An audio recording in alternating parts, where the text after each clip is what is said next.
There's a funny thing about suburban neighborhoods. From a distance, they look peaceful. Identical homes lined up neatly, trimmed hedges, tidy lawns, and the illusion of harmony. But the closer you get, the more cracks you start to see. Behind the manicured grass and smiling neighbors, there's always at least one person ready to stir trouble. In this neighborhood, that person was Karen. Karen wasn't just any neighbor. She had carved out a reputation as the self-appointed enforcer of community standards. She wasn't officially part of the homeowners association because this particular neighborhood didn't even have one, but that didn't stop her from acting like she was president of one. She scrutinized lawns, counted cars and driveways, measured the placement of trash bins, and even kept a written log of when people mowed their grass. In her mind, she was protecting property values. In reality, she was terrorizing the street. For months, her antics had been directed at different neighbors. She'd filed noise complaints against the young couple 2 houses down for laughing too loudly in their backyard. She called animal control on the family across the street because their Labrador looked aggressive, even though he was the friendliest dog in the world. She even reported one elderly man for hoarding after spotting a stack of gardening supplies behind his shed. Each time, officials showed up, checked, and left. Nothing ever came of it. But Karen was relentless. The story truly began on a warm Saturday afternoon when she turned her attention to a man named Daniel. Daniel was new to the neighborhood. He had bought his modest 2-story home just 3 months earlier, eager to escape city living and settle into a quieter suburban life. He enjoyed simple things, mowing the lawn, tending to his small vegetable garden, and sitting on the porch with his coffee. His yard wasn't perfect, but it was tidy, and his grass was no different from anyone else's. To Karen, however, it was unacceptable. One morning, Daniel woke up to find a bright orange note taped to his front door. It wasn't official. It wasn't from the city or any authority. Instead, it was typed on plain paper with bold capital letters. "Your grass is out of control. Cut it immediately or face consequences." No signature, no explanation, just the warning. Daniel laughed it off at first, assuming it was some kind of prank. His grass was maybe an inch longer than usual, certainly not anything outrageous. But then came the knock on his door.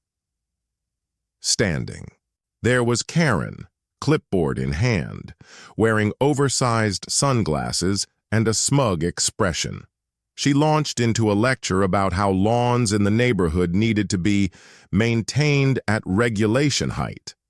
Daniel politely thanked her for the advice and closed the door, thinking that was the end of it. But Karen wasn't finished. Not even close. 2 days later, Daniel heard the sound of a police car pulling up in front of his house. Confused, he stepped outside to find 2 officers walking toward him.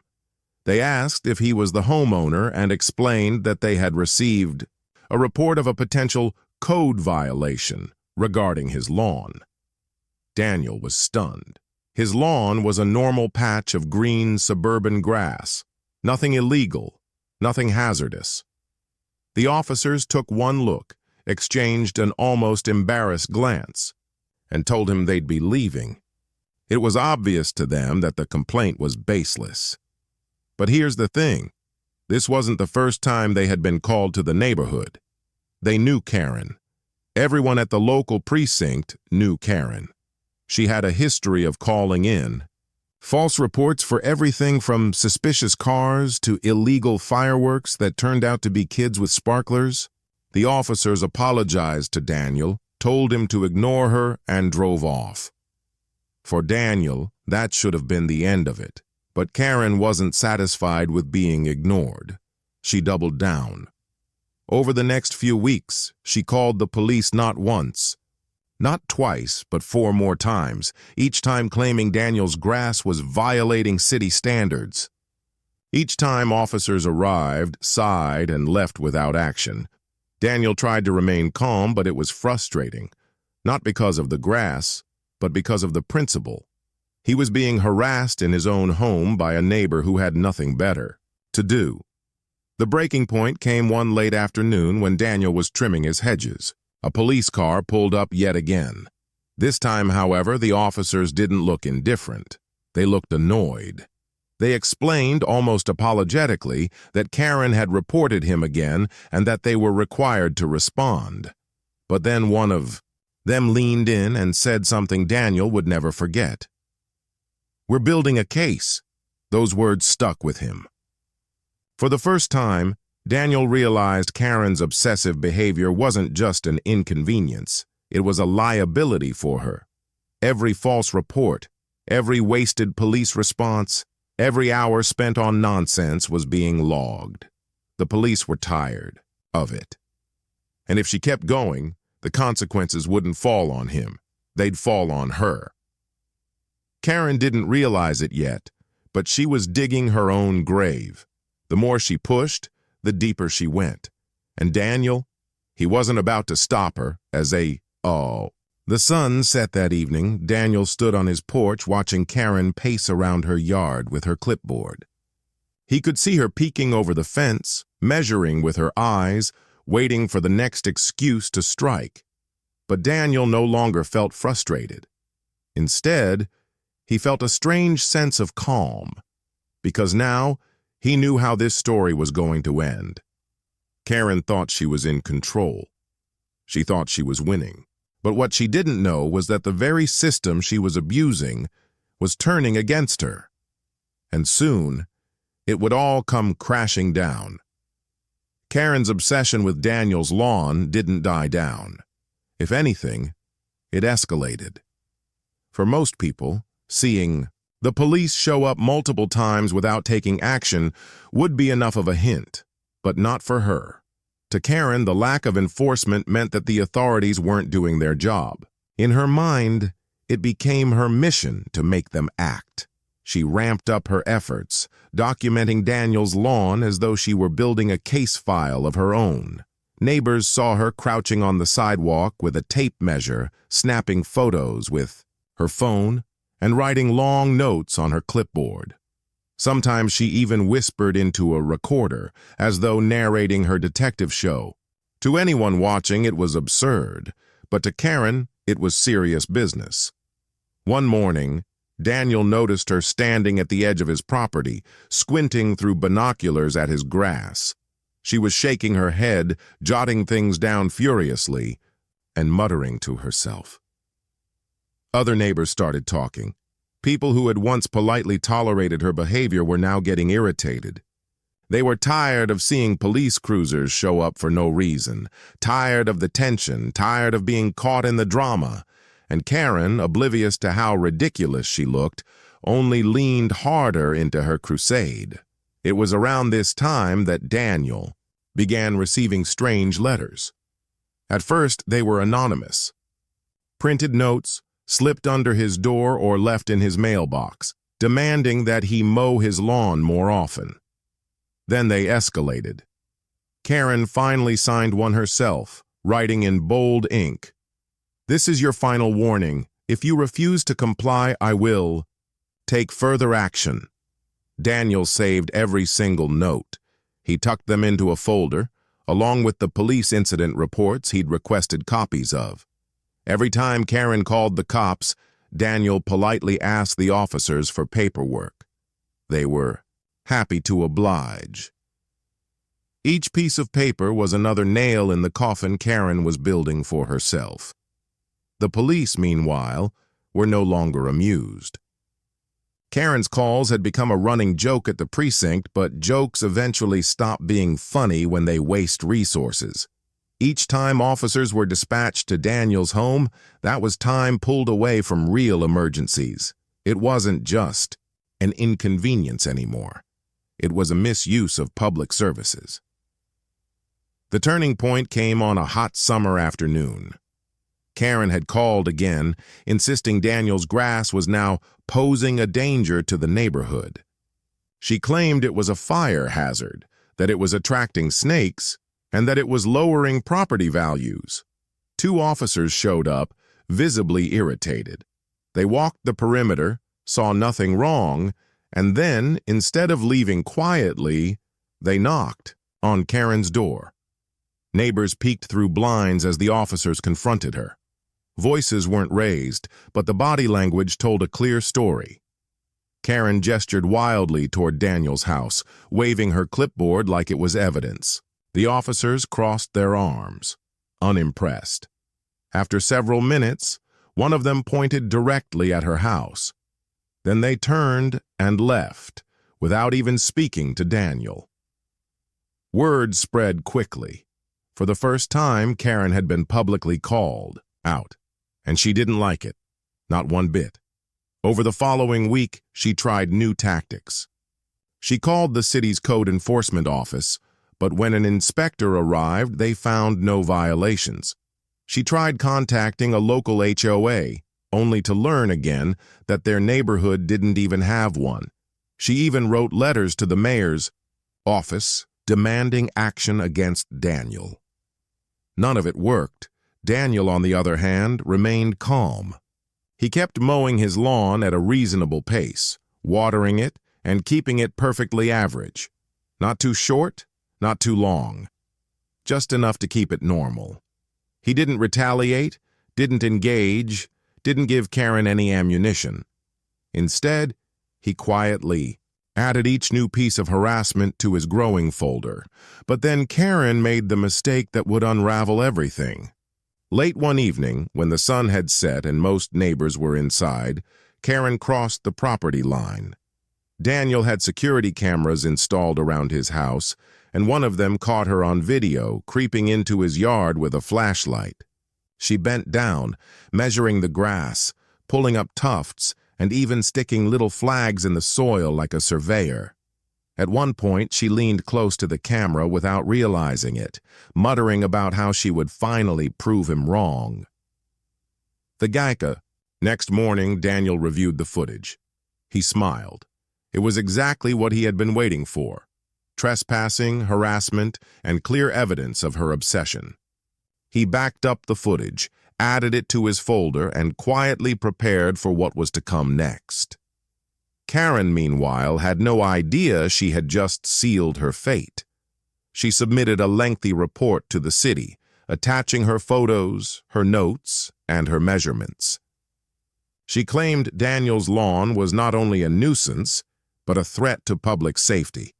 She even bragged to other neighbors that the city would finally take him down. But instead of a citation for Daniel, what arrived in the mail was a notice for Karen.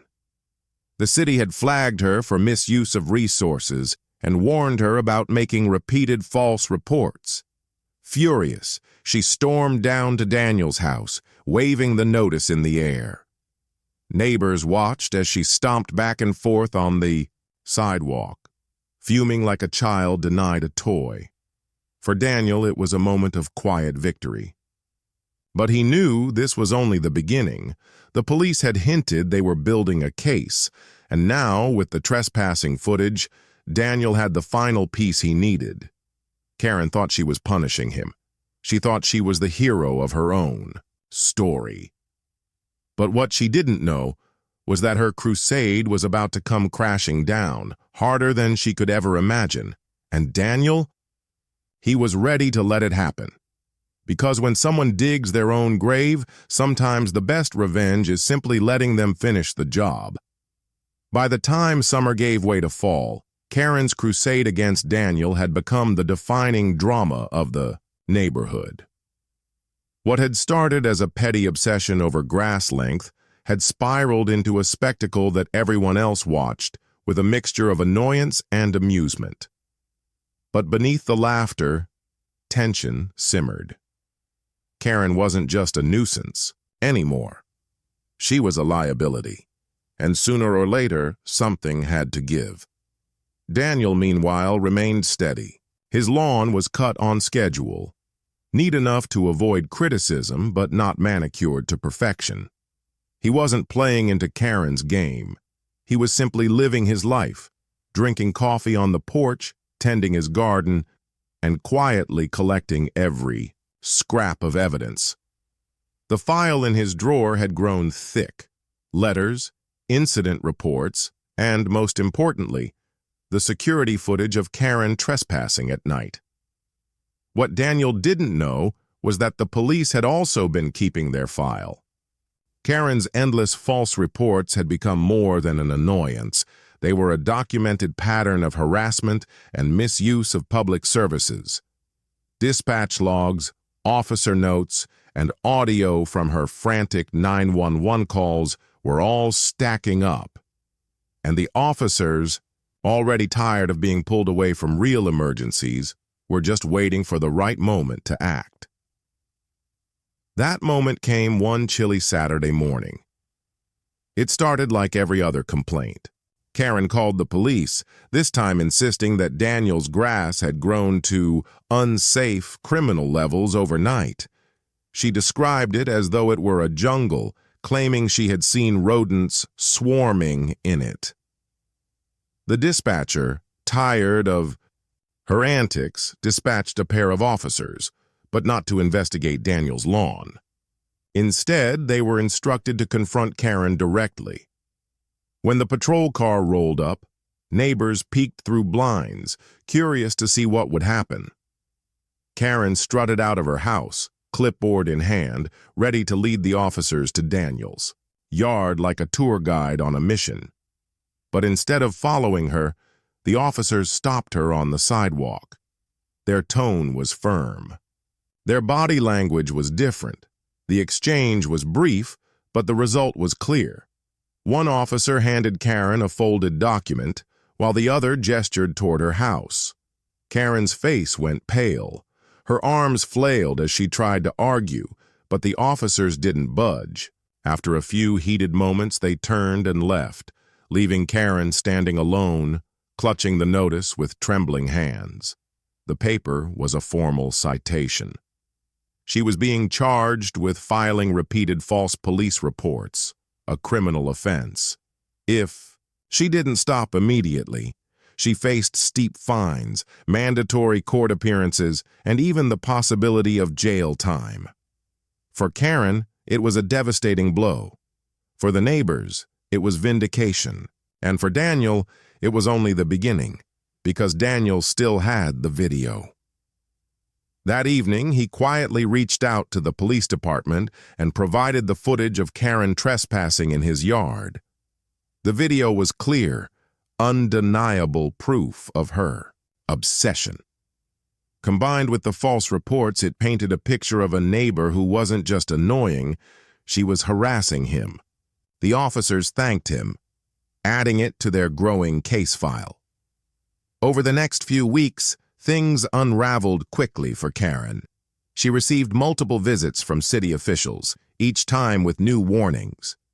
The police began ignoring her calls unless there was actual evidence of an emergency. Neighbors, emboldened by Daniel's calm resistance, started standing up to her. They stopped tolerating her clipboard inspections, stopped humoring her lectures, and started documenting her behavior themselves. Karen went from self-appointed enforcer to neighborhood outcast. Where she once strutted down the street with authority, she now sulked inside, peeking from behind curtains, waiting for someone else to slip up so she could feel relevant again. But no one gave her the satisfaction. The final nail in the coffin came when Karen received a summons to appear in court. The charges were clear: repeated false reports, harassment, and trespassing. Her long campaign against Daniel had officially backfired. Neighbors gathered outside her house the morning she left for court, watching as she climbed into her car, flustered and bitter. No one waved, no one offered sympathy. The same woman who had once tried to police everyone else was now being held accountable by the very system she thought she controlled. Daniel didn't attend the hearing. He didn't need to. The case was handled by the police and city officials who presented the mountain of evidence they had collected. The verdict was swift. Karen was fined heavily, ordered to complete community service, and placed under strict warning that any further false reports would result in harsher penalties. When she returned home, her clipboard was gone. The binoculars were gone. Even her smug expression was gone. For the first time since anyone could remember, Karen kept to herself. She mowed her lawn in silence, avoided eye contact with neighbors, and never so much as glanced in Daniel's direction again. As for Daniel, he went back to his peaceful life. His lawn grew, was trimmed, and grew again, just like every other yard on the street. No more police cars pulled up in front of his house. No more orange notes appeared on his door. The neighborhood, once tense and divided, slowly relaxed. People started chatting on sidewalks again, hosting barbecues, and laughing in their backyards without fear of being reported. In the end, Daniel hadn't needed to fight back with anger or pettiness. He hadn't needed to yell, retaliate, or sink to Karen's level. All he had done was stay calm, document everything, and let her dig her hole. She wanted to be the enforcer, the neighborhood hero, the one in control. Instead, she became the cautionary tale everyone laughed about when swapping stories over the fence, and the lesson lingered long after. Sometimes, the best revenge isn't loud. Sometimes it isn't flashy. Sometimes, the sweetest revenge is letting karma, patience, and a little bit of paperwork do the work for you. Karen had called the cops on Daniel's lawn, thinking she could make his life miserable. But in the end, the only person who faced consequences was her. And Daniel? He simply sat on his porch, coffee in hand, watching his ordinary, average lawn sway in the breeze. Peaceful, quiet, exactly the life he'd wanted all along.